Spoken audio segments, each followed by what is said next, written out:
आणि सायकलच्या दुकानापासून 1-1.5 किलोमीटर असेल, 1च किलोमीटर असेल, तिथून इथपर्यंत आणली पहिल्या दिवशी चालवत आणि जो घाम निघाला तो मला अजूनही आठवतो.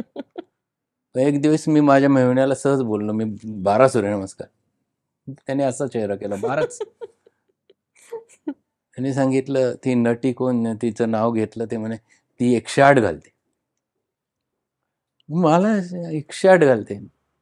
म्हटलं आपणही करून दाखवायचं. हळूहळू मी दररोज 2 सूर्यनमस्कार वाढवायचे. वाढवत वाढवत वाढवत मी 108 पर्यंत पोहोचलो. मोठी चूक सगळेजण करतात. तर आपण सांगितलं त्यांना व्यायाम केला पाहिजे, लोक समजून नाही सांगत. डॉक्टर उद्यापासूनच, आणि पहिल्याच दिवशी 45 मिनिटं चालतात आणि एकच दिवस चालतात, परत दुसऱ्या दिवशी पाय दुखले की बंद होऊन जातात. मी त्यांना सांगताना पद्धत सांगतो.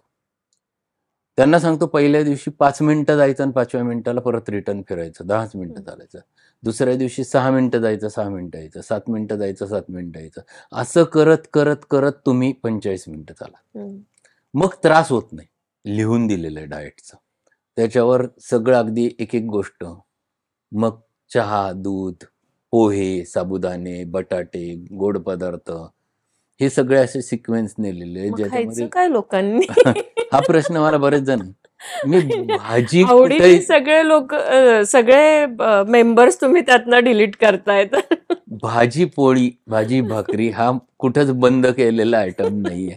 त्याच्यातही मी चपातीच्या ऐवजी 1 टाइम ज्वारीची भाकरी खाल्ली तर जास्त चांगलं. किंवा काही जण प्रयोग करतात, काही त्याच्यात नाचणीची भाकरी खातात, बाजरी एकत्र करतात, ते हरकत नाही ते करायला. पण प्युअर कार्बोहायड्रेट जितके, ज्यांना वजन जास्त त्यांच्यासाठी, ज्यांचं वजन जास्त आहे त्यांना कार्बोहायड्रेट्स कट डाऊन करावेच लागतात. आणि त्यातले हे स्टार्च जे आहेत, म्हणजे स्टार्चमध्ये साबुदाणा, पोहे, बटाटे हे 3 स्टार्च आहेत, जे सगळे 100% कार्बोहायड्रेट्स आहेत. ते वापरले जातात, ओढले जातात, शोषले जातात. तर ते कंट्रोल.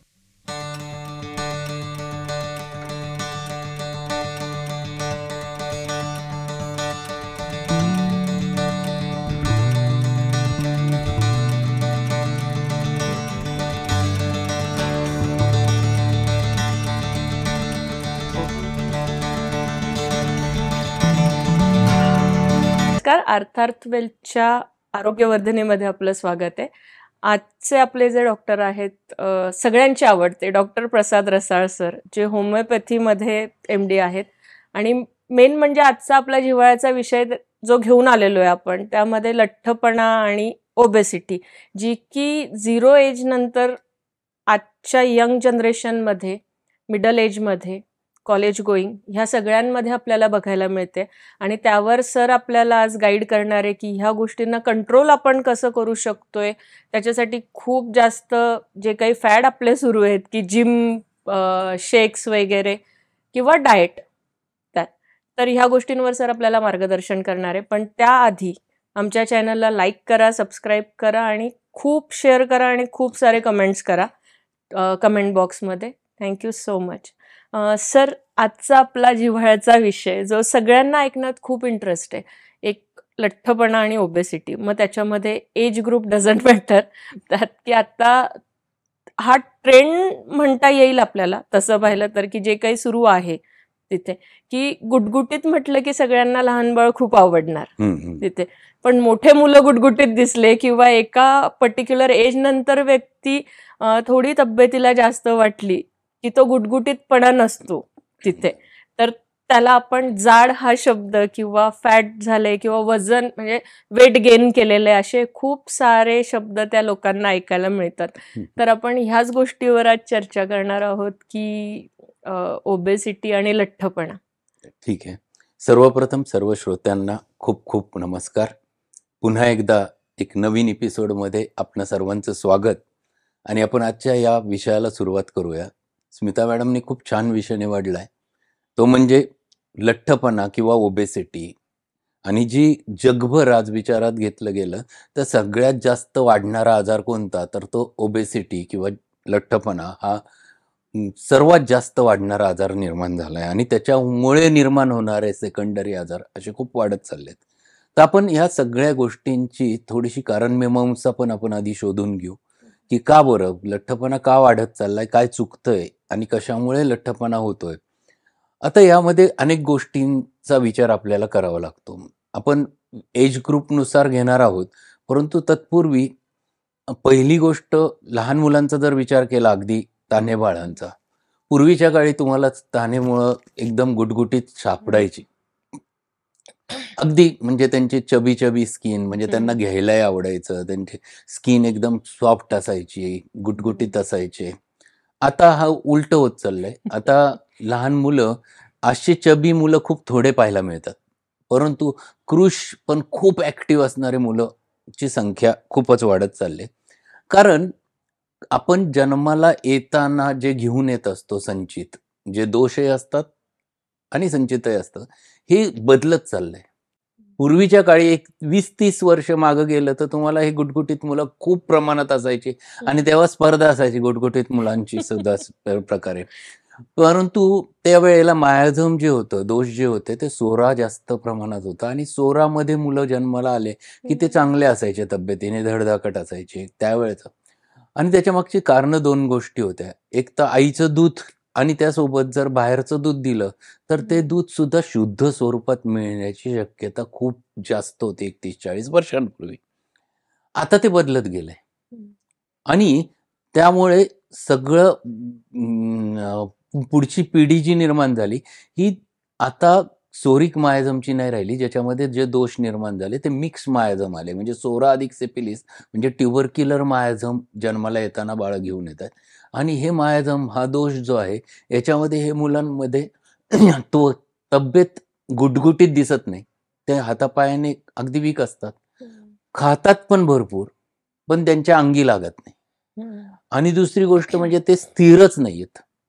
आता प्रश्न पडतो की पूर्वीचे बाळ स्थिर होते, त्यांचे गुटगुटीत होते, आणि आत्ताचे बाळ मात्र स्थिर नाहीयेत आणि ते मात्र हातापायाने कृश आहेत. त्याचं कारण असं आहे की हे जे मायाझम हा दोष जो आहे, यांची बुद्धिमत्ता आपणच वाढीला घातली. आधीच्या पिढीने पुढच्या पिढीमध्ये आपल्या आपल्या एरामध्ये कॉम्प्युटर आले, मोबाईल आले, आपल्या एरामध्ये वेगवेगळे गॅजेट्स आले इलेक्ट्रॉनिक्स, जे त्याच्या आधी नव्हते.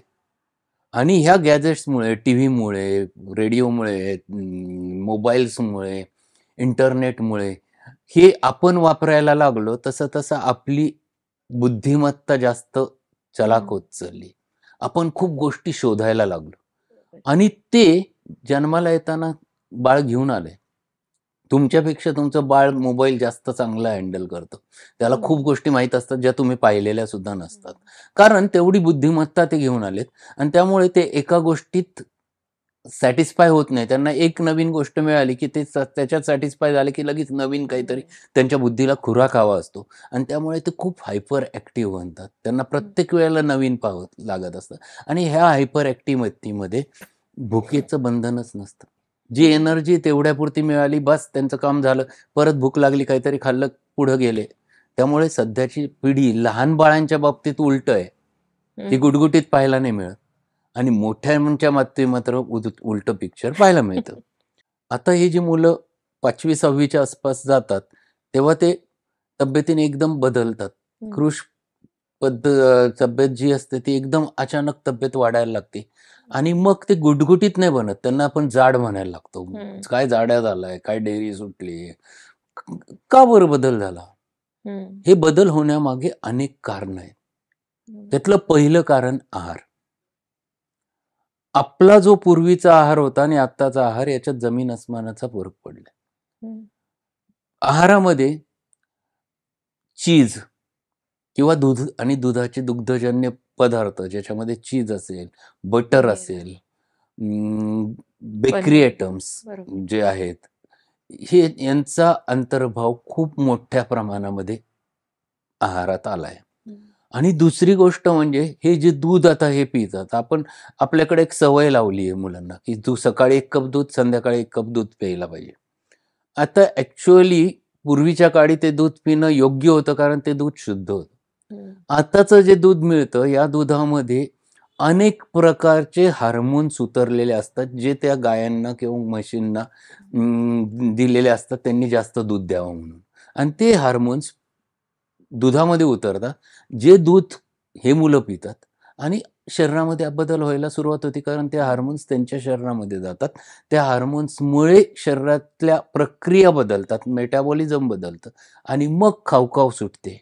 त्या खावखावीतनं आहार कंट्रोल राहत नाही आणि त्यातल्या त्यात जिभेला चटक वेगवेगळ्या गोष्टींची खूप वाढली.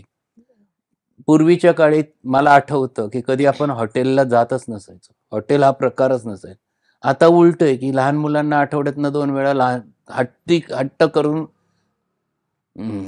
हॉटेलात जायची सवय लागलेली आहे, की हॉटेलचं खायचं आणि त्या हॉटेलमध्ये जे आहार मिळतो, त्या आहारामध्ये हे सगळे जे तेल, तूप, चीज, बटर ह्या गोष्टींचा सगळ्यात जास्त उहापोह असतो. आणि जे आहारात गेल्यामुळे प्रकृतीमध्ये एकदम बदल दिसायला लागतो. हे मुलं अचानक जाड व्हायला लागतात, स्थूल व्हायला लागतात, डल व्हायला लागतात. त्याच्या पुढचाही प्रश्न, जे खूप डल ॲक्टिव्ह होतात आणि अचानक डल बनायला लागतात. आळस भरतो त्यांच्यामध्ये. काही करण्याची इच्छा कमी-कमी व्हायला लागते. तुमच्या लक्षात येत नाही का, अरे हा लहानपणी इतका हुशार होता, इतका सतत कुठल्याही गोष्टी लागायच्या. आता अजिबात कंटाळा करतो कुठलीही गोष्ट करायला. ही आहारातल्या पद्धती हा पहिला महत्त्वाचा घटक आहे त्याच्यामध्ये, सर, की एक जो अफेक्ट करतो. अजून एक त्यामध्ये लहान मुलांच्या बाबतीत प्रश्न होता, की आता जसं आहे, की मोबाईल कोविडपासनं खूप जास्त हातात यायला लागलेला आहे बरोबर. तिथे. मुलं बऱ्यापैकी वेळा मोबाईल बघत असताना जेवण करणार किंवा ईटिंग हॅबिट्स ज्या आहेत त्या मोबाईल बघत असताना त्यांच्या हो, होतात हो. आणि ते लक्षात राहत नाही आपण किती खातोय, काय अगदी खातोय, बरोबर. तर त्याचाही परिणाम त्या ठिकाणी अगदी असतो. बरोबर. मी त्या मुद्द्याकडे येणारच होतो. सगळ्यात महत्त्वाचं म्हणजे अजून एक मोठी चूक लहान मुलांच्या आई करतायत. ते म्हणजे तो जेवत नाही ना, हम्म. मग जेवत नाही की काहीतरी मोबाईलवर लावून द्यायचं. ते गाणं लावून दिलं किंवा काही त्याच्यावरती कार्यक्रम लावून दिला, की ते पाहत-पाहत त्याला फक्त भरवत राहायचं.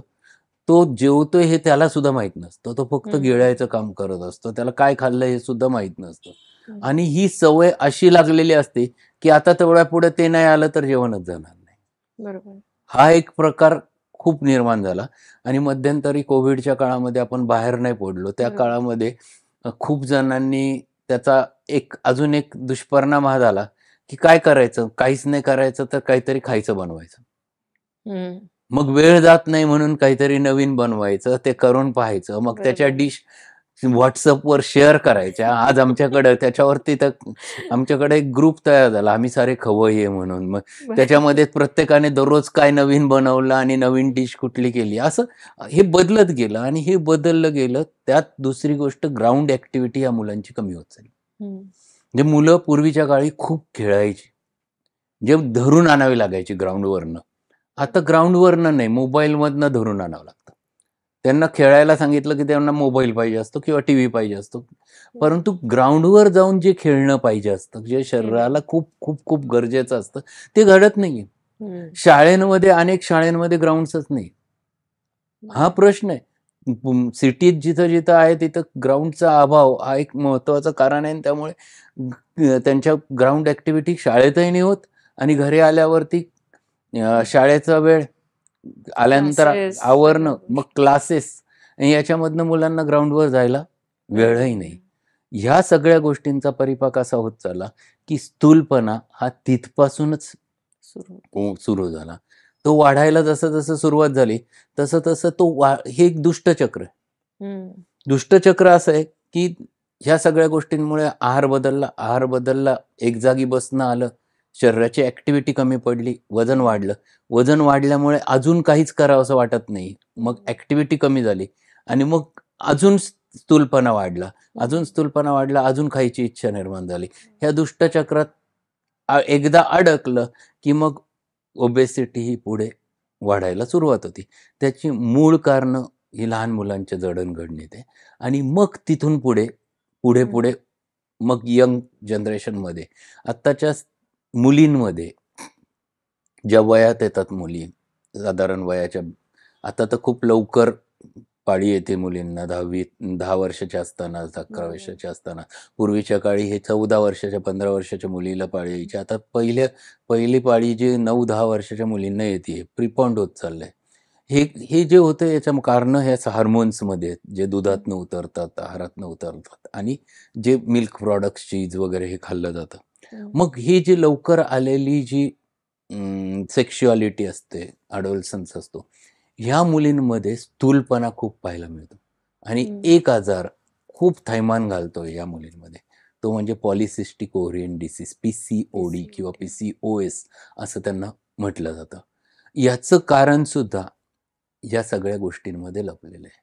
दुसरी गोष्ट म्हणजे अभ्यासाला आपण खूप प्रायोरिटी देतो, पण अभ्यासाबरोबर आरोग्याला प्रायोरिटी आपल्याकडे दिली जात नाही. म्हणजे त्याच्याकडे खरं तर दुर्लक्षच केलं जातं. या विद्यार्थ्यांना आरोग्यासाठी 2 तास खेळणं, व्यायाम, काही ना काही, कुठल्या ना कुठल्या स्वरूपात तो करायला पाहिजे असतो हेच माहीत नसतं. म्हणजे तुम्ही त्यांना जर सांगायला गेले तर त्यांचा लगेच चेहरा पडतो, असं नाही काही करायचं, असं नको, शरीराला कुठलाच त्रास नको, ह्या गोष्टींकडे ते वळलेत. आणि तिसरी महत्त्वाची म्हणजे सगळा अभ्यास, सगळं काही त्या इंटरनेटवर उपलब्ध आहे. त्याच्यासाठी कुठं जायची पण गरज नाही. जे बोटं लावले, पाहिलं की सगळं उपलब्ध आहे. या पिरियडमध्ये ही मुलं जागेवर बसायला लागली, सतत कॉम्प्युटरवर कामं करायला लागली, मोबाईलमध्ये सगळ्या गोष्टी उपलब्ध झाल्या आणि मग त्यामुळे स्थूलपणा हा आपोआप वाढायला सुरुवात झाली. आणि नुसता स्थूलपणा वाढला असं नाही, तर हे जे आजार मी आत्ता सांगितलं, की PCODचा आजार, मग हा आजार वाढतच जातो. अ, आता हार्मोन्समध्ये बदल झाले म्हणून PCODचा आजार झाला. मग पाळी 2-2 महिने, 4-4 महिने, 6-6 महिने येत नाही. आली की मग महिना-महिना ब्लीडिंग थांबत नाही. हे त्याची लक्षणं त्यांच्यामध्ये दिसायला लागली आणि मग त्याला थांबवायला पुन्हा हार्मोन्सचीच ट्रीटमेंट ॲलोपॅथीत आहे. मग हार्मोन्समधला डिफेक्ट ट्रीट करताना दुसरा हार्मोन्स दिलं की परत तिसऱ्या ठिकाणी डिस्टर्बन्स तयार होणं आणि त्यामुळे हे परमनंट बरे होत नाहीत बऱ्याच वेळेला. मग यांना ट्रीट करायचं तर हे दुष्टचक्र कुठेतरी तोडलं पाहिजे. मग ते ट्रीट करायचं असेल तर सगळ्या गोष्टी पेशंटला समजून सांगाव्या लागतात, की तुम्हाला त्याच्यातनं बाहेर पडायचं असेल तर तुमच्या हातात काय आहे? तर तुमच्या हातात ओबेसिटी ट्रीट करणे. मग त्याच्यासाठी व्यायाम करणं गरजेचं आहे. स्वतःसाठी 1 तास, मी हा नियम माझ्या क्लिनिकमध्ये लावलाय.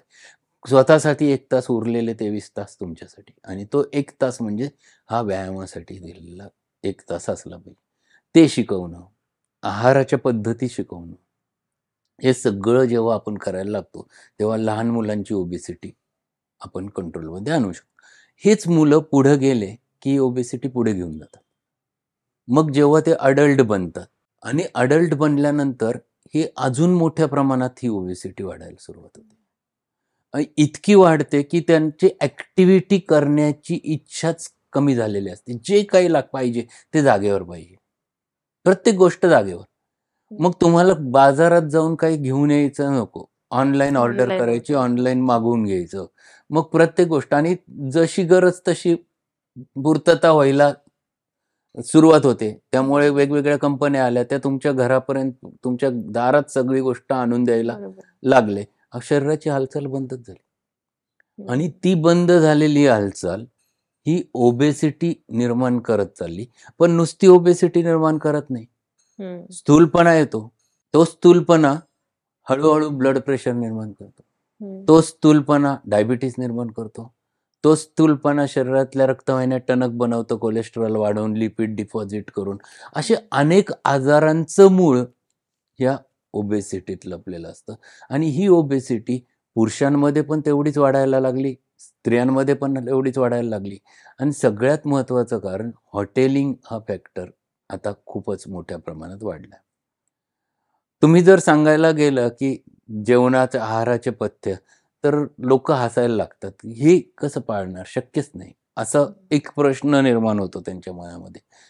तर हे जोपर्यंत हे तुम्ही शिकवणार नाही, की कुठं चुकतंय, तोपर्यंत ओबेसिटी ट्रीट करणं खूप अवघड असतं. पण सर आता जिथे आपण ओबेसिटी म्हणतोय, यंग जनरेशन म्हणतोय त्या ठिकाणी आपण आहारावर बोलतोय आणि आहाराव्यतिरिक्त लोकांजवळ मार्केटिंगला खूप सारे टूल्स आहेत, की याच्याने इतकं वेट लॉस होऊ शकतंय 8 दिवसात, 10 दिवसात, 5 दिवसात. बऱ्याच वेळा असं असतं, की वेट लॉससाठी तुम्ही इतके दिवस फक्त पाण्यावर ह्या सगळ्या गोष्टी करा. खूप सारे समज, गैरसमज ह्या गोष्टींना घेऊन आहेत की याच्यामध्ये परमनंटली वजन तुमचं कमी होईल आणि बऱ्याचशा रेमेडीज तिथे वापरण्यात येतात तिथे.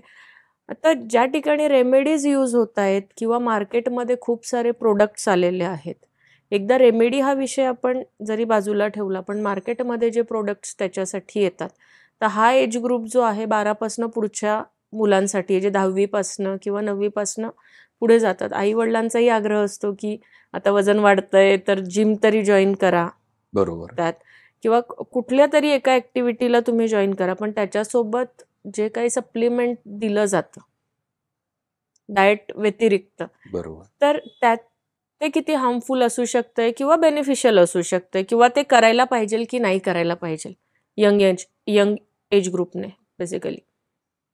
स्मिता, टीव्हीकडे पाहून खूप मुलांना हम्म. आपले मसल स्ट्रॉंग करायची एक सवय लागली की आपले मसल स्ट्रॉंग झाले पाहिजे, आणि त्यामुळे अनेक जिम निर्माण झाल्यात. जिम्नॅशियम्स खूप आहेत आणि त्या ठिकाणी ट्रेनर्स आहेत, सगळं काही आहे. खूप चांगली गोष्ट होती, एका दृष्टीने पाहिलं तर खूप चांगली गोष्ट पण आहे. ट्रेनिंग चांगलं दिलं जातं, शिकवलं जातं, व्यायाम शिकवले जातात. तास तास मुलं 2-2 तास करणारे मुलं पण मी पाहिलेत. एक पहिली गोष्ट त्याच्यात नियमितता हवी. हे सगळं करताना नियमितता कमी असते. खूप जण काही दिवस करता बंद करतात, मग परत जेव्हा कधीतरी आठवण येते पुन्हा जातात. एक तर नियमितता नसते, त्यामुळे त्याचा एक प्रॉब्लेम निर्माण होतो. आणि दुसरी गोष्ट, जिम्स सोबत आहाराबाबतीमध्ये बऱ्याच ठिकाणी चुकीचं मार्गदर्शन करणारे बऱ्याच गोष्टी पाहायला मिळतात. माझ्याकडे 2 मुलं आले होते, यंग जनरेशनचे होते, एकदमच 18-19 वर्ष वय फक्त, आणि दोघंही तब्येतीने बारीक होते पहिल्यांदा. आणि त्यांनी दोघांची MRI घेऊन आले होते. दोघाही मुलांचे खुबे खराब झालेले होते, एव्हियन झाला होता, व्हेस्क्युलर नेक्रोसिस ऑफ फेमोरल हेड. दोघी 18-19 वर्षाचे मुलं. मी त्यांना विचारलं की तुम्हाला एव्हियन होण्याचं कारण काय? कारण एव्हियन होतो तो जनरली खूप स्टिरॉइडची औषधं खाल्ली गेली तर होण्याचं कारण असतं. खूप काळ स्टिरॉइड्स खाल्ले तर, किंवा मग इतर कारणांमध्ये काही व्यसनं असतील, ज्यांना खूप स्मोकिंगचं व्यसन आहे, तंबाखूचं व्यसन आहे, दारूचं व्यसन आहे, हे बाकी काही कारणांमुळे. तिसरं कारण महत्वाचं असू शकतं, ते ट्रॉमा झाला, पण मग एकाच साईडला होतो. ट्रॉमा झाला तर दोन्ही साईडला एका वेळेला होऊ शकत नाही. मग कुठलीच हिस्ट्री नाही, त्यांच्याकडनं व्यसनं नाहीत, त्यांना कुठले प्रकारचे ऍक्सिडेंट झालेले नाही, काही झालेलं नाही. दोन्हीच्या दोन्ही खुबे दोघा जणांचे एकदम खराब झालेले. मग त्यांनी आम्ही एका डॉक्टरांकडे गेलो होतो. त्यांनी आम्हाला सांगितलं, तुम्हाला हे वाटतं का? काय झालं, आम्ही दोघंही तब्येतीने बारीक होतो, त्यामुळे आम्ही जिम लावली एका ठिकाणी, आणि त्या जिममध्ये आम्हाला त्यांनी ह्या पावडर्स दिल्या होत्या, आणि त्या पावडर्स त्यांनी घ्यायला सांगितले. ते घेतलं की भूक वाढेल, आणि भूक वाढली की तुमचे स्नायू वाढतील. आणि आम्ही जवळजवळ वर्षभर त्या पावडर्स दोघांनी घेतल्या. ते घेत असताना मला खरंच खूप भूक लागायची. आमची तब्येत अशी सुजल्यासारखी झाली होती. वजन म्हणजे जवळजवळ 7-7, 8-8 किलोने आमचे वजन वाढले होते.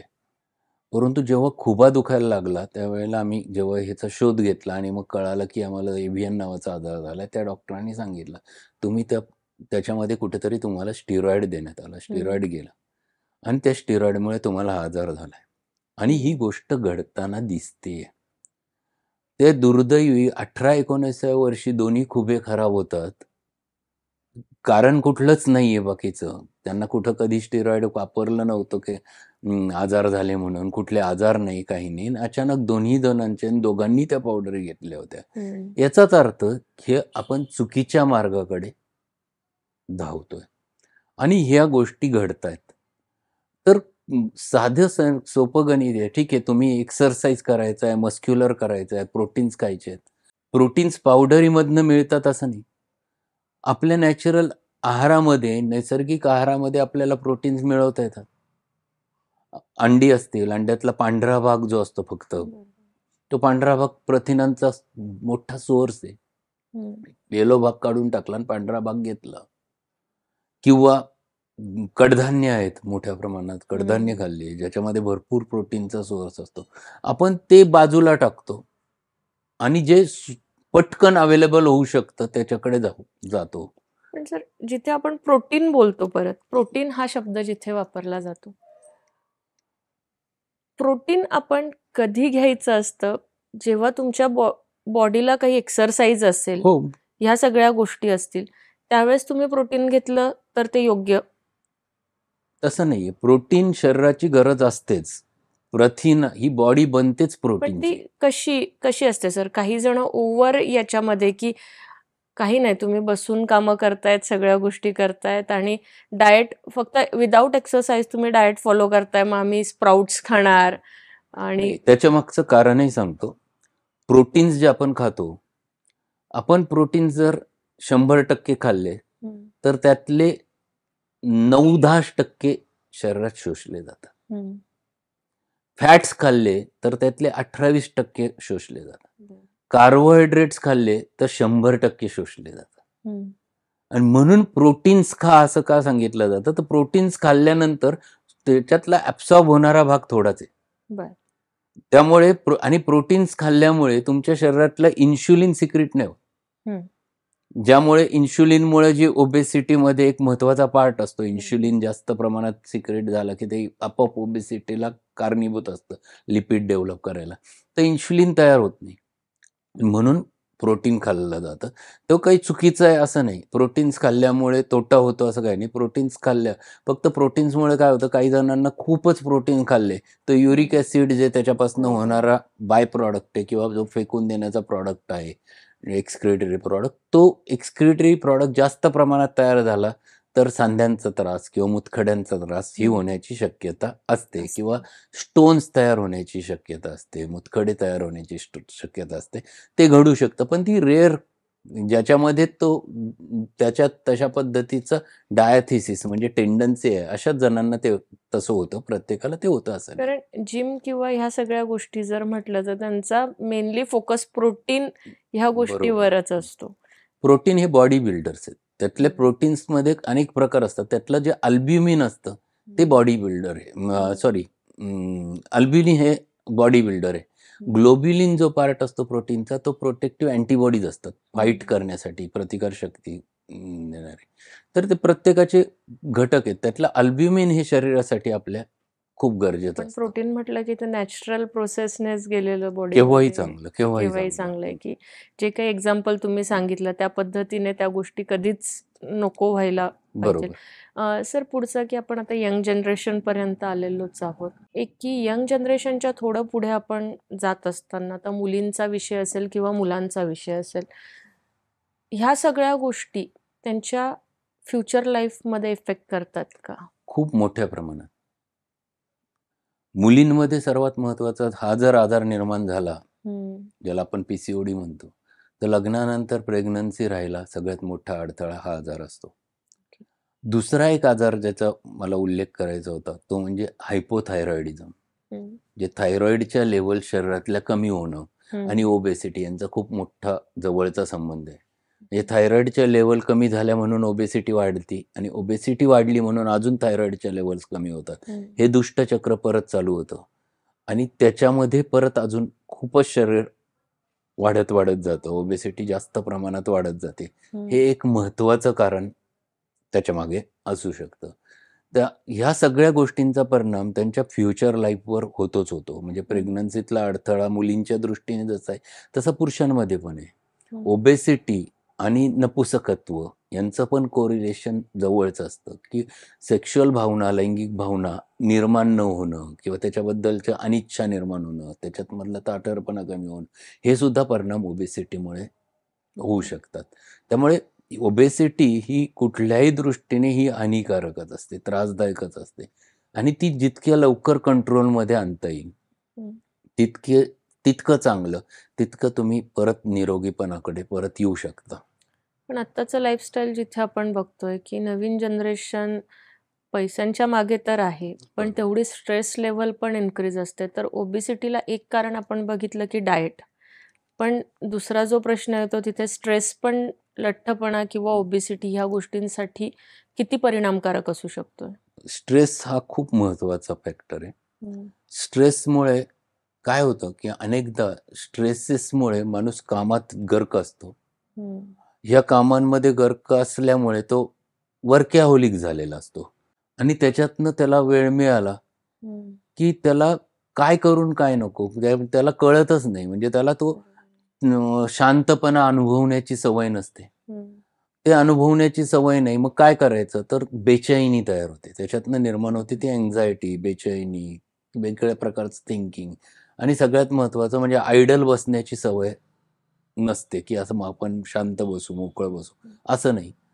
मग असं जेव्हा जेव्हा होतं हम्म. त्याच्या वेळेला उत्तर काय असतं, चला बोर झालं काहीतरी हम्म. चहा घेऊ, बरोबर. बोर झालं आईस्क्रीम घेऊन येऊ. आपण एक एक गोष्टी त्याच्या मागे लागतो. त्यावेळेला लक्षात येत नाही की आपण कॅलरीज शरीराला गरज नसताना घेतोय बरोबर. आणि शरीराला गरज नसताना जेव्हा कॅलरीज आपल्या शरीरामध्ये जातात तसं तसं ओबेसिटी अजून मोठ्या प्रमाणात वाढायला लागते. म्हणून स्ट्रेस रिलेटेड ओबेसिटी, स्ट्रेसचं रिलीव्ह करण्याचं साधन म्हणजे काहीतरी खाणं असं होतं आणि ते काहीतरी खाण्यामुळे निर्माण होते ती obesity, over eating. Over eating जे होतं ते आणि तो कंट्रोल राहत नाही. हम्म. खरं गोष्ट अशा असते की एखादी गोष्ट खूप आवडते हम्म. पण त्यातला खरा आनंद पहिल्या घासातच असतो. बरोबर आहे. हे पहिले 2 घास हे चवीने खाल्लेले असतात. नुसतं पुढचं फक्त भरणं असतं. हम्म. पण ते भरणं थांबत नाही. बरोबर. एकदा खायला लागलं की ते कंट्रोल होत नाही. मग तो कितीही खात राहतो. मग ओबेसिटी कंट्रोल करताना मी हेच समजून सांगतो. तुम्हाला ओबेसिटी कंट्रोल करायची आहे ना, तुम्हाला आवडतं ना, ठीक आहे, एक घास खा, आवड तुमची भागली, मग पुढचं भरणं बंद करा. हम्म. मग हे खूप महत्वाचं कंट्रोल येण्यासाठी हे सगळ्यात सोपी गोष्ट मी शक्यतो सांगताना सांगतो. सर, आता लठ्ठपणा, ओबेसिटी हा एक एक ग्रुप झालेला आहे तयार त्यामध्ये. पण बऱ्याच वेळा असं असतं की 45 प्लस जी जनरेशन आहे किंवा जो एज ग्रुप आहे, तर तो काही कारणास्तव त्यांचंही वेट गेनचं प्रमाण खूप जास्त प्रमाणात असतं. तिथे पण बऱ्याचशा गोष्टी असतात की नाही एक्सरसाइज करायची आहे किंवा डाएटवर खूप जास्त फोकस नसतो. कारण बरोबर. त्यावेळेस तो पिरियड असा असतो की थोडं मुलांच्या याच्यातनं लेडीज किंवा बाकीचे लोक ते बाहेर पडलेले असतात. सो त्यावेळेस असं वाटत असतं जे वाटेल ते मला करायचंय, आता मी फ्री आहे त्या गोष्टींमध्ये. तर पण ते फ्री असणं ह्या गोष्टींना पण तेवढंच बळकावतं का? म्हणजे ओव्हर रिलॅक्स होणं पण. सगळ्यात महत्वाचं म्हणजे कुठलाही एज ग्रुप असो, तो लहान असो, मोठा असो किंवा अति मोठा असो, ऍक्टिव्हिटी शरीराची कमी करू नये. शरीराची ऍक्टिव्हिटी ही नियमित पाहिजेच पाहिजे. थोडंसं वय पुढे गेलं की शरीराची ऍक्टिव्हिटी कमी व्हायला लागते आणि खूप जण मग कंटाळ करायला लागतात की टाळायला लागतात. तुम्ही जर काम टाळायला लागले, कंटाळा करायला लागले, शरीराची ऍक्टिव्हिटी कमी करायला लागले की ओबेसिटी त्याला चिटकलेलीच. मग आपोआपच तुम्ही एक जागी राहायला लागले की शरीरावरची चरबी आपोआप घेर धरायला लागते आणि ती येत राहते. मग आपल्याला याच्यातलं सोल्युशनच हे असतं की काही, म्हणूनच मी तुम्हाला पहिल्यांदा सांगितलं, माझ्या प्रत्येक पेशंटला एकच सांगतो, तुम्ही पहिलं 1 तास स्वतःसाठी काढणार का? तुम्ही 1 तास वेळ व्यायामाकरता घालवणार का? तो काहीही करा. मी सांगताना एक सांगतो आणि तुम्हाला गंमत वाटेल, मी हे सांगतो त्यावेळेला मी स्वतः फॉलो करतो. कारण समोरचा त्याच्याशिवाय ऐकत नाही. एक 10 वर्षापूर्वी मी असा होतो. मी खरं तर त्यावेळेला सुद्धा 1 तास योगा करायचो. नियमित होतं माझं योगा तेव्हाही होतं. परंतु माझ्या शरीराचं वजन जात नव्हतं कमी, कारण माझी बैठक आहे. मी सकाळी 8 ते 9 लेक्चर घेतलं, 9 वाजता खुर्चीत बसलो की संध्याकाळी 8 वाजेपर्यंत माझी खुर्ची हलत नव्हतं आणि ते व्हायचंच नाही. त्याच्यानंतरही परत बाहेरच्या देशातल्या केसेस सोडवायच्या. रात्री 12, 12, 12:30 पर्यंत माझं काम चालायचं आणि त्यामुळे निर्माण झालेली ती ओबेसिटी होती. 2016-17चं पिरियड असेल. मग मी ठरवलं आपल्याला हे कमी करायचं. मग योगा तर चालू होता. मग योगाला थोडासा मी ब्रेक दिला. मी आजारी नव्हतो, सगळं होतं. परंतु मग मी ब्रेक दिला आणि मी सायकल विकत घेतली. आणि सायकलच्या दुकानापासून 1-1.5 किलोमीटर असेल, 1च किलोमीटर असेल, तिथून इथपर्यंत आणली पहिल्या दिवशी चालवत. आणि जो घाम निघाला तो मला अजूनही आठवतो. आणि तिथून पुढे मी दररोज फक्त एक थोडंसं अंतर वाढवायचं. दररोज थोडं वाढवायचं. असं करत मी 22 किलोमीटर डेली सायकलिंग सुरू केलं. 11 जायचं, 11 यायचं. आणि त्या सायकलिंगमुळे हे सगळं पूर्ण गेलं. परंतु मग प्रॉब्लेम यायचाच. पावसाळा सुरू झाला की बाहेर पडणं मुश्किल असायचं. काही कारणं घडले. मग त्याला ऑप्शन काय? तर मग 1 तास चालणं. ते नाही तर मग सूर्यनमस्कारचं वेळ घेतलं मनाने. मी नियमित 12 घालायचो. तर एक दिवस मी माझ्या मेहुण्याला सहज बोललो, मी 12 सूर्यनमस्कार. त्याने असा चेहरा केला, 12च. त्यांनी सांगितलं, ती नटी कोण, तिचं नाव घेतलं. ते म्हणे ती 108 घालते. मला 108 घालते. म्हटलं आपणही करून दाखवायचं. हळूहळू मी दररोज 2 सूर्यनमस्कार वाढवायचे. वाढवत मी 108 पर्यंत पोहोचलो. 1 तास लागायचा मला 108 सूर्यनमस्कार घालायचे. पण 108 सूर्यनमस्कार घालायची कपॅसिटी मी डेव्हलप केली. म्हणजे सायकलिंग नसेल तर सूर्यनमस्कार नसेल चालणं. पण हे ऑप्शन ठेवून नियमितपणा हा फार महत्वाचा आहे. ओबेसिटी ट्रीट करायची असेल तर पहिला फॅक्टर 1 तास काही ना काही करणं. रनिंग अजून एक महत्वाचा आहे. पण तो रनिंगमध्ये गुडघे झिजतात. यंग एज पासून तुम्ही जर उठबशा काढत असाल, मान्य, मग काही हरकत नाही. तुमच्या गुडघ्याला ती सवय. नव्याने तुम्ही उठबशा काढायला सुरुवात केली की तुमचे गुडघे खराब होणार, दुखायला लागणार. आणि अजून एक पद्धत, मोठी चूक सगळेजण करतात. तर आपण सांगितलं त्यांना व्यायाम केला पाहिजे, लोक समजून नाही सांगत. डॉक्टर उद्यापासूनच, आणि पहिल्याच दिवशी 45 मिनिटं चालतात आणि 1च दिवस चालतात. परत दुसऱ्या दिवशी पाय दुखले की बंद होऊन जातात. मी त्यांना सांगताना पद्धत सांगतो. त्यांना सांगतो पहिल्या दिवशी 5 मिनिटं जायचं आणि 5व्या मिनिटाला परत रिटर्न फिरायचं, 10च मिनिटं चालायचं. दुसऱ्या दिवशी 6 मिनिटं जायचं, 6 मिनिटं यायचं, 7 मिनिटं जायचं, 7 मिनिटं यायचं. असं करत तुम्ही 45 मिनिटं चाला. मग त्रास होत नाही. मग ती ऍक्टिव्हिटी चालू राहते. सूर्यनमस्कार पहिले 2 दिवस 1च, पुढचे 2 दिवस 2, पुढचे 2 दिवस 3, असं हळूहळू वाढवत कमीत कमी 24 घाला. मग हे जेव्हा आपण ग्रॅज्युअली करायला लागतो की त्याचा शरीराला त्रास न होता करतो, मग ते आपोआप केले जातात. आणि ती सवय थोडीशी भिनली की लक्षात येतं की अरे आपण हे केलं की दिवसभर झोप नाही येत. म्हणजे 1 तासाचा व्यायाम झाला तर दिवसभर तुमची एनर्जी टिकते, हे हळूहळू कळायला लागतं. मग लक्षात येतं अरे मला दुपारची झोप येत नाही, दुपारी मी काम करतोय तरी थकत नाही. आणि तिसरी गोष्ट महत्वाची लक्षात येते की रात्री डोकं टेकवले की झोप लागते. म्हणजे पूर्ण शांत झोप लागण्यासाठी सुद्धा व्यायाम तेवढाच महत्वाचा आहे. म्हणजे पहिला पार्ट ट्रीटमेंट मधला हा व्यायाम आहे. तिथं पॅथी महत्वाची नाही, पॅथी नंतरचा पार्ट आहे. म्हणजे मी औषधांपर्यंत येणार आहे, पण औषधांपूर्वीचा सगळ्यात महत्वाचा पार्ट हा एक्सरसाइज. दुसरा पार्ट आहे आहार. ज्याला खरोखर ओबेसिटी डेव्हलप झालेली आणि ती कमी करायची, मी त्याला 2 वेळा आहार सांगतो. सकाळी नाश्त्याऐवजी जेवण, ते रात्री जेवण, मध्ये आधे खायचं नाही. आणि त्याचं सायंटिफिक कारण आहे की 2च वेळा शरीरामध्ये इन्शुलिन सिक्रेट होतं. म्हणजे 2च वेळा तुमच्या शरीरामध्ये इन्शुलिन कर्व तयार होते, खाली जाते. परत जेव्हा जेवाल तेव्हा ती वाढते, परत कमी होते. तुमच्या शरीरात 2 वेळा इन्शुलिन आलं तर ते इन्शुलिन एक काम करतं की तुमच्या आलेल्या कार्बोहायड्रेट्सला घेऊन पेशींना पोहोचवायचं. पेशींना गरज असेल पेशी वापरतील, नसेल गरज तर त्याचं फॅटमध्ये रूपांतर करायचं, चरबीमध्ये, लिपिडमध्ये, कोलेस्ट्रॉलमध्ये. मधला पिरियड तुम्ही खाल्लं नाही, तुमच्या शरीराला एनर्जीची गरज आहे. मेंदूकडे मेसेज गेला, मेंदू पहिली भूक निर्माण करतो पण तुम्ही खात नाहीये, मग ग्लुकॅगॉन नावाचं हार्मोन सिक्रेट करतं पॅनक्रियास. आणि ते आहे ती चरबी, कोलेस्ट्रॉल, लिपिड विरघळवतो, त्याचं पुन्हा कार्बोहायड्रेटमध्ये रूपांतर करतं, शरीराला, पेशींना पोहोचवतं. आता तुम्ही जेव्हा इन्शुलिन ड्रॉप झालं त्यावेळी ग्लुकॅगॉन वाढलं, मग परत ग्लुकॅगॉन ड्रॉप झालं, त्यावेळेला इन्शुलिन वाढलं. 2 कर्व्स तुमच्या शरीरामध्ये सुरू.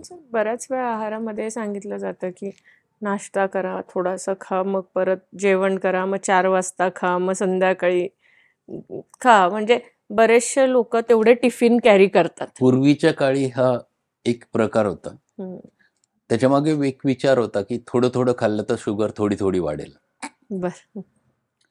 परंतु हा जो मुद्दा इन्शुलिनचा जेव्हा अभ्यासला गेला हम्म. त्यावेळेला लक्षात आलं की अरे हे इन्शुलिन जे वाढतंय वारंवार वारंवार आपण खाल्ल्याने कार्बोहायड्रेट खाल्ल्याने इन्शुलिनची एकच लेवल शरीरामध्ये मेंटेन होते.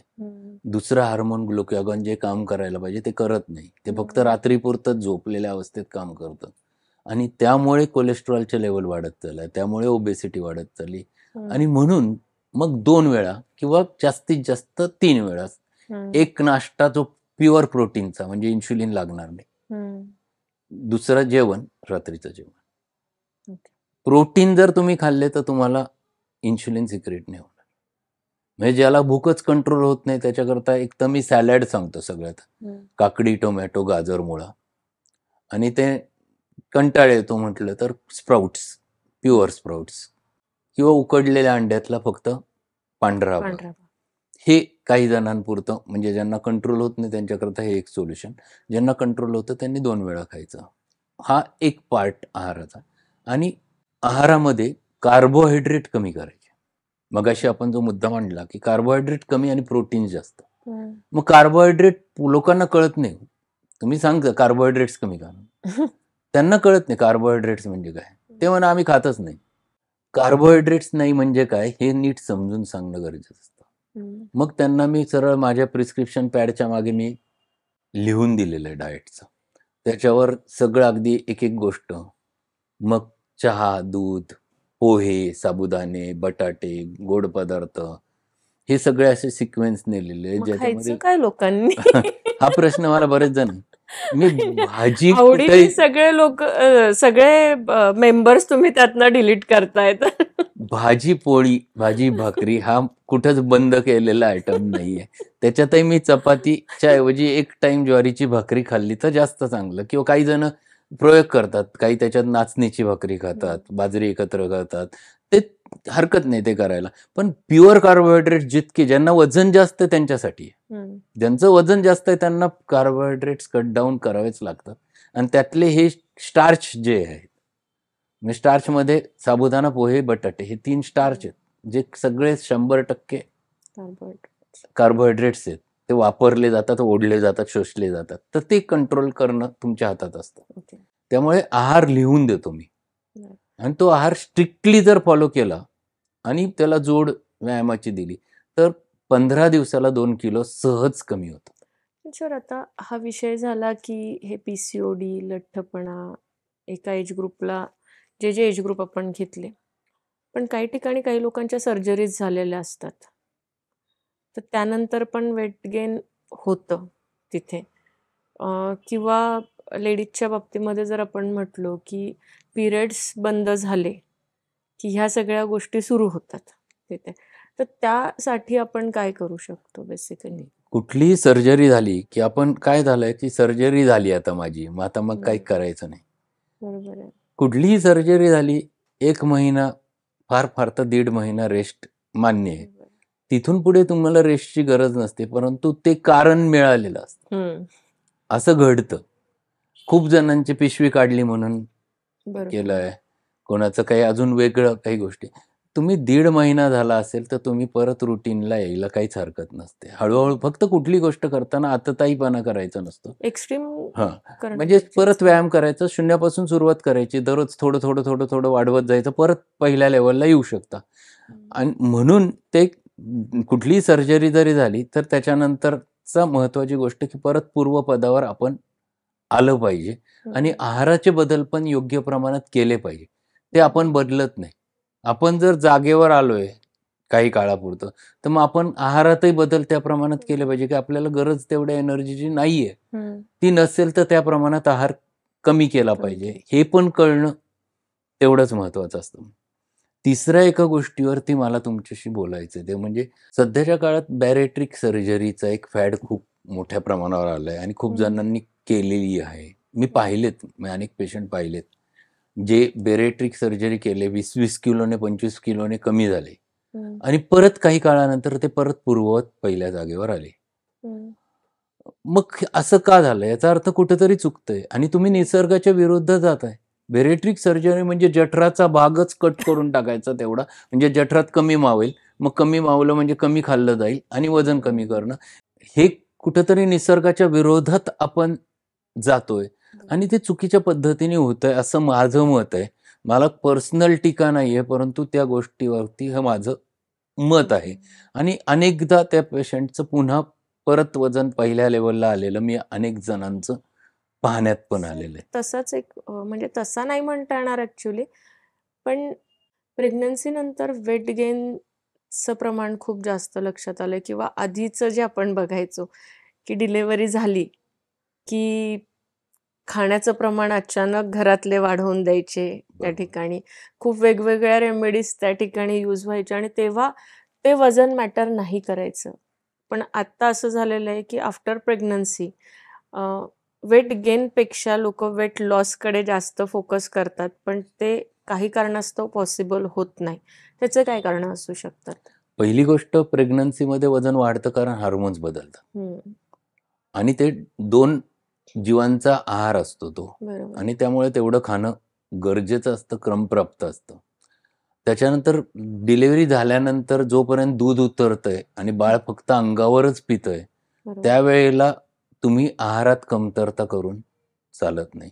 हं, अशा वेळेला त्या दुभत्या आईचा आहार हा मोठाच असतो, भरपूर असतो. हं, तोपर्यंत हे सगळं नॉर्मल पाहिजेच असतं. हं, मग त्यावेळेला वजन वाढणं हा फॅक्टर हा अपेक्षित असतो आणि तो योग्य प्रमाणात वाढलेला असतो. पण साधारण 9व्या महिन्यानंतर, डिलिव्हरीनंतर ज्यावेळेला बाळाला बाहेरचंही हळू-हळू सगळ्या गोष्टी आपण द्यायला हं. सुरुवात करतो. तिथून पुढे स्वतःच्या तब्येतीकडे लक्ष देणं हे खूप गरजेचं असतं, जे घडत नाही. म्हणजे तिथून पुढे आपण पुन्हा व्यायामाला लागलं पाहिजे. तिथून पुढे आपण आहारातले बदल पुन्हा केले पाहिजेत. आपल्या फिगरकडे आणि आपल्या तब्येतीकडे आपण जाणीवपूर्वक लक्ष दिलं पाहिजे.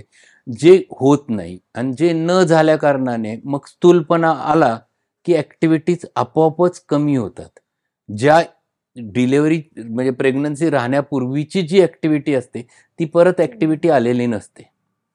आणि ती ॲक्टिव्हिटी न आल्या कारणाने तुम्ही कॅलरीज घेतात मात्र भरपूरच, वापरतात कमी. पण सर असंही लक्षात येतं ना, की हे लोकं अचानक पहिल्या-दुसऱ्या महिन्यानंतर डिलिव्हरीनंतर ओव्हर एक्सरसाइज, ओव्हर डाएट ह्या गोष्टींचं प्रमाण आत्ताच्या जनरेशनमध्ये दिसायला लागलेलं आहे. तर ते म्हणजे कितपत योग्य आहे, की आधीची जी शिकवण होती ती आणि आत्ताची, की त्या पिरियडमध्ये आपण खूप कन्झ्युम केलेलं असतं. 2 जीवांचा त्या ठिकाणी आपण आहार घेत असतो आणि एकदम सडन आपण 1 महिन्यानंतर, सव्वा महिन्यानंतर ह्या सगळ्या नाही. रुटीनला जातो. निसर्गाच्या विरोधात आपण खरं तर जाऊ नये. बाळ जर अंगावर पित असेल आणि त्याला पहिले 6 महिने आईचंच दूध दिलं गेलं पाहिजे, हे सायन्स सांगतं. आणि त्यावेळेला बाहेरचं काहीच देऊ नये. अगदी पाणीसुद्धा देऊ नये असं पण सांगितलं जातं. ओके. मग अशा वेळेला त्या आईला जर चांगलं दूध उतरायचं असेल, तर तिचा आहार चांगलाच पाहिजे. बरोबर. मग तुम्ही त्या वेळेला त्या स्त्रीला विश्रांती नसेल, तर दूध उतरणार का? हं. आणि त्यात तुम्ही पुन्हा व्यायामाला पण सुरुवात केली, आहार पण कंट्रोल करायला सुरुवात केली, तर दूध उतरणार नाही, बाळाचं पोट भरणार नाही, ते बाळ कृश राहील. आणि तुम्ही ह्या ज्या नैसर्गिक आहे त्याच्या विरोधात जाताय, हं. त्यावेळेला याचे दुष्परिणाम भविष्यात दिसतात आणि ते दोघांवरही दिसतात. या हं. आईवर दिसतात, ते बाळावर पण दिसतात. सर आता आपण मूळ मुद्द्याला जाऊया, की लोकांना आहार कळाला, व्यायाम कळाले, नियम कुठले पाळायचे ते कळाले, कुठल्या-कुठल्या एज ग्रुपमध्ये पी-सी-ओ-डी, लठ्ठपणा ह्या सगळ्या गोष्टी होतात. लोकं वजन वाढवण्यासाठी किंवा मसल्स वाढवण्यासाठी जे काही बदल करून घेतायत किंवा कन्झ्युम करतायत, ते त्यांना माहिती आहे की योग्य नाहीये. पण जर आता असा उलट प्रश्न विचारण्यावर जर आला, की सर आपण होमिओपॅथीमध्ये आहोत. आपण आहारावर कंट्रोल करू शकतो, व्यायाम करणं सांगू शकतो. पण एक असा प्रत्येकाचा जिव्हाळ्याचा आणि मनातला प्रश्न आहे, की होमिओपॅथीमध्ये वजन कमी कमी करायचं. करण्यासाठी किंवा वजन वाढवण्यासाठी अशा कुठल्या रेमेडीज किंवा औषधं आहेत का?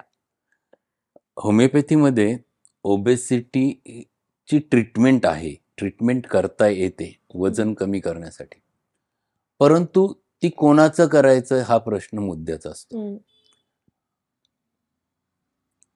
5-10 किलो वजन कमी करायचं असेल तर मी औषध सांगत नाही, कारण औषधाची गरज नसते. आहार विहारावर, व्यायामावर ते बरं होत असतं. त्याला फक्त त्याच्या प्रकृतीनुसार जे औषध येतं ते औषध त्याचं काढायचं, ते औषध द्यायचं आणि सोबत हे सगळं शिकवायचं.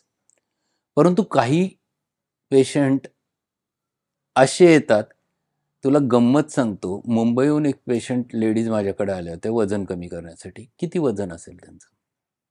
म्हणजे माझं ह्याच्या आत्ता जे क्लिनिक आहे याच्या आधीचं क्लिनिक होतं, त्यांचं वजन होतं 156 किलो आणि त्या माझ्या कन्सल्टिंगच्या दाराच्या आत येऊ शकल्या नाही.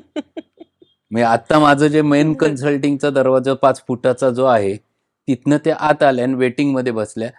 त्यावेळेला माझं क्लिनिक जे होतं त्याचा दरवाजा 2.5 फुटाचा होता, त्यातनं ते आत येऊ शकल्या नाही. बाहेर बसून आम्ही केस घेतली होती त्यांची.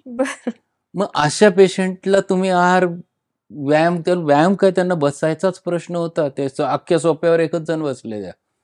मग त्यांना तुम्ही काय व्यायाम सांगणार? नुसत्या व्यायामाने ते बरं नाही होणार. इथं त्यांना औषधोपचाराची गरज आहे. त्यांना मी मेडिसिन पूर्ण केस घेतले, आम्ही बाहेर बसून केस घेतली, त्यांची ट्रीटमेंट चालू केली. त्यांनी खरोखर पाळलं आणि इतकं कडक पाळलं की 6 महिन्यामध्ये 30 किलो वजन त्यांनी कमी केलं होतं. 126 वर ते आल्या. सगळ्यात महत्वाचं त्यांचा त्याच्याबरोबर थायरॉइड होतं, ते कंट्रोल होऊन गेलं एकदम. म्हणजे जे 150 मिलीग्रॅम मायक्रोग्रॅमची गोळी लागत होती ती त्यांची अगदी 75 वर आली.